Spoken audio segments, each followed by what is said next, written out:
오늘은 우리가 누가복음 70번째 시간으로 낮추라 라는 제목으로 같이 말씀을 나누도록 하겠습니다. 예수님께서 제자들에게 말씀하시면서 나는 이 땅에 섬김을 받으러 오지 않았고 섬기러 왔다 라고 말씀하세요. 그리고 마가복음 10장 44절 45절에도 너희 가운데 누구든지 으뜸이 되고자 하는 자는 모든 사람이 종이 되어야 하리라 그러십니다. 인자는 섬김을 받으러 온 것이 아니라 섬기러 왔고 목숨을 많은 사람에게 대성으로 주려 함이라 그렇게 말씀하셨어요. 예수님은 철저하게 낮아지러 오셨고 우리를 섬기시고 자신의 몸을 십자가에 내어주시기까지 우리들을 섬겨주셨습니다. 오늘 1절에도 예수님께서 바리새인 지도자들의 집에서 떡을 잡수시러 들어가요.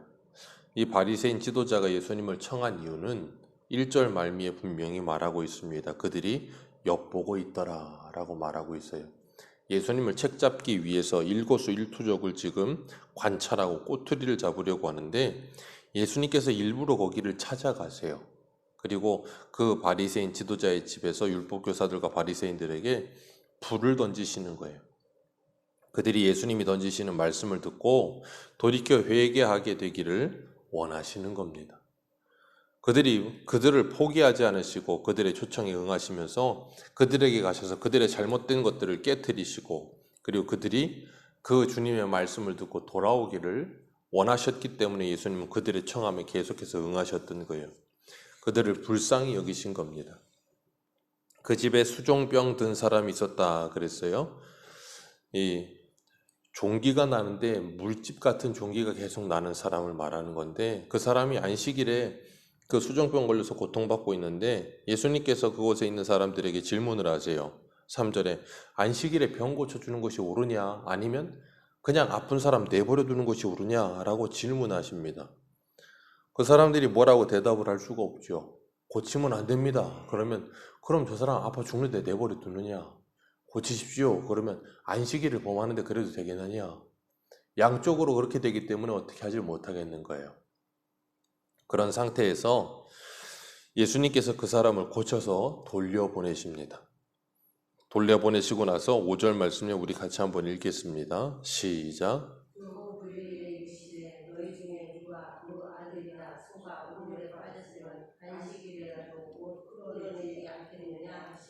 아멘.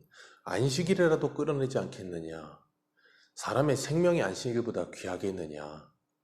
생명이 우선 아니겠느냐? 13장에서도 말씀하신 것처럼 해당장에 있는 곳에 18년 동안을 귀신에 사로잡혀서 사단에 의해서 고꾸러져 있는 그 여인을 고치신 예수님께서 분명히 보여주신 것이 있고 오늘 본문에서도 이 안식일에 예수님께서 일부러 고치세요. 그러면서 뭐 하는가 하면 예수 그리스도를 만나야만 진정한 안식이 있다는 것을 보여주신 거예요. 그러니까 예수 그리스도 안에 있는 사람만이 참된 안식에 들어간다는 것을 보여주시면서 안식일이 의미하는 것이 무엇인지를 그들에게 분명히 가르치신 거예요. 그리고 그들은 예수님의 두 번의 질문에 아무런 대답도 하지 못합니다.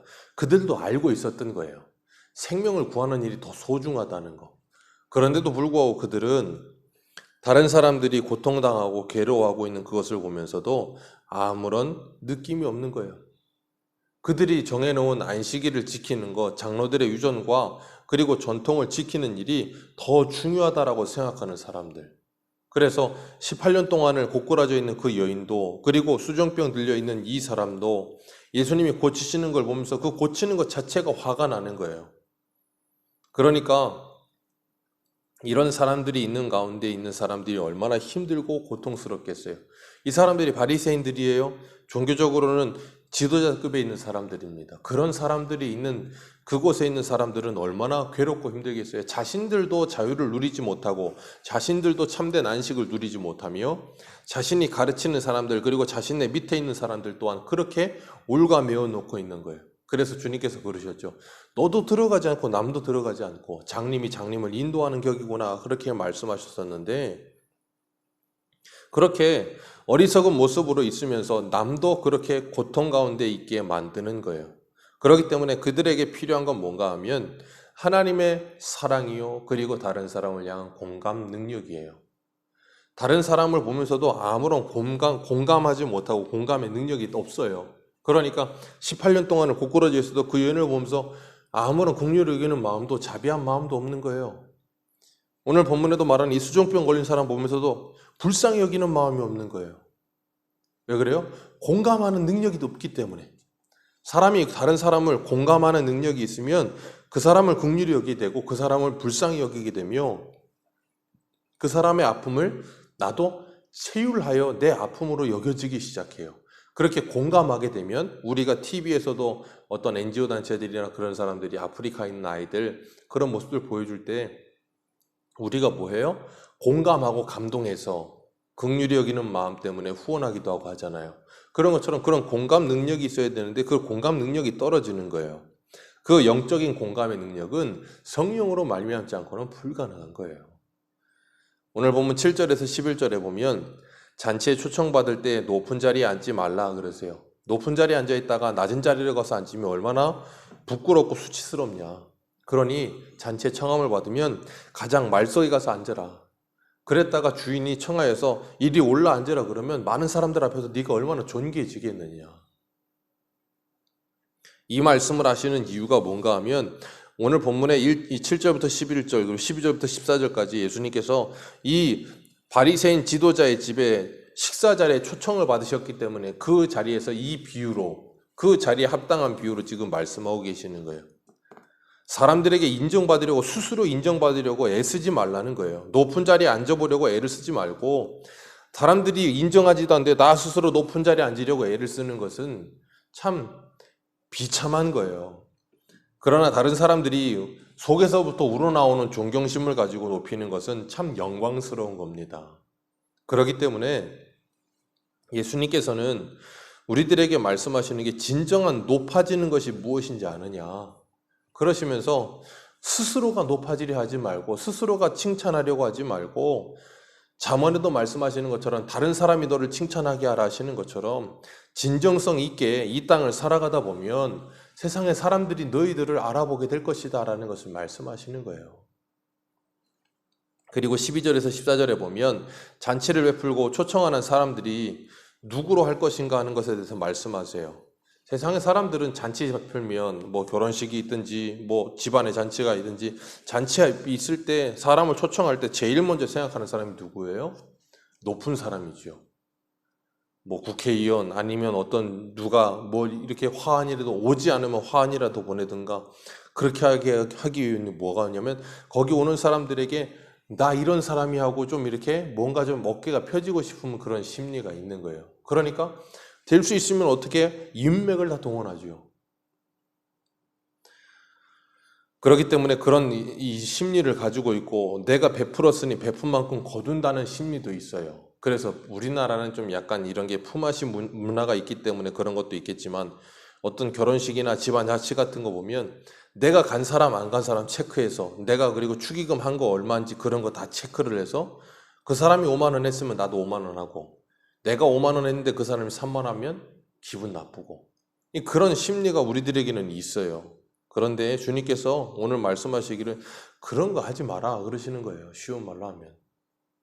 그러면서 주님께서 뭐라 그러시는가 하면 13절에 잔치를 베풀고 청하는데 누구를 청하라 그러세요? 몸 불편하고 절고 맹인들, 우리들이 잔치를 베풀면 초청하고 싶지 않은 사람들, 우리는 높은 사람들, 힘 있는 사람들을 초청하고 싶은데 그와 반대되는 사람들을 초청하래요. 그러면서 주님 뭐라 그러시는가 하면 14절에 그것이 그들이 갚을 것이 없으므로 네게 복이 되리라 그렇게 말씀하세요.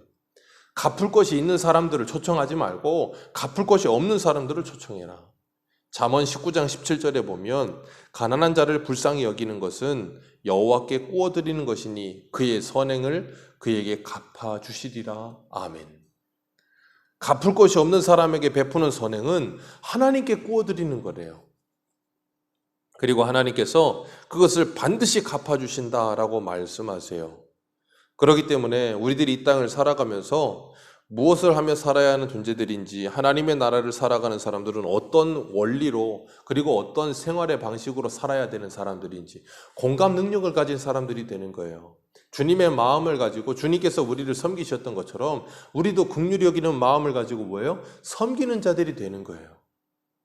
높아지는 것이 아니고 낮아져서 많은 사람을 위하여 내가 그 사람들을 섬길 수 있는 마음과 그런 은혜가 있는 사람들, 어떻게 가능해요? 예수님의 섬김을 받은 사람들, 예수님의 사랑을 받은 사람들, 그래서 주님의 마음이 있는 사람들은 공감 능력이 있어요. 예수님은 바리새인 지도자 집에 떡 잡수시라는 초청을 받으시고 그 속의 의도는 예수님이 이미 다 알고 계심에도 불구하고 그들에게 찾아가셔서 일부러 찾아가셔서 하나님의 나라를 전하셨어요. 예수님이 참석하신 식사 자리를 천국 잔치로 비유하시면서 그 나라는 자신이 낮추면 높아지고 자신이 스스로 높아지려 하면 낮아지는 나라라는 것을 가르치세요. 정말로 내가 하나님의 은혜로 구원함을 받은 자라면 그 은혜의 감격 속에 있는 그 은혜 속에서 겸손한 사람이 되어서 정말 남을 나보다 낮게 여기는 그 그리스도의 마음을 가지고 나를 낮추며 정말 하나님의 영광을 위해 살아가게 될 줄로 믿습니다. 그러기 우리가 해야 될 일은 주님께서 섬김을 받으러 오지 않으셨고 섬기러 오셨고 자신의 목숨을 많은 사람의 대속의 제물로 주시기까지 죽기까지 충성하시며 우리를 섬겨주신 것처럼 우리들도 섬기며 정말 앞에 있는 십자가보다 그 앞에 있는 즐거움을 위하여 그 모든 수치를 참으시며 하나님 우편에 앉으신 것처럼 우리도 그 주님과 같이 그런 하나님의 영광스러운 잔치에 참여할 자라는 것을 알고 현재의 고난을 넉넉히 이기며 우리에게 찾아오는 여러 가지 일들을 우리가 넉넉히 넘기며 정말 넓은 마음을 가지고 주님의 은혜의 풍성함을 누리며 살아가는 저와 여러분들 되시기를 주님의 이름으로 축복합니다. 기도하겠습니다.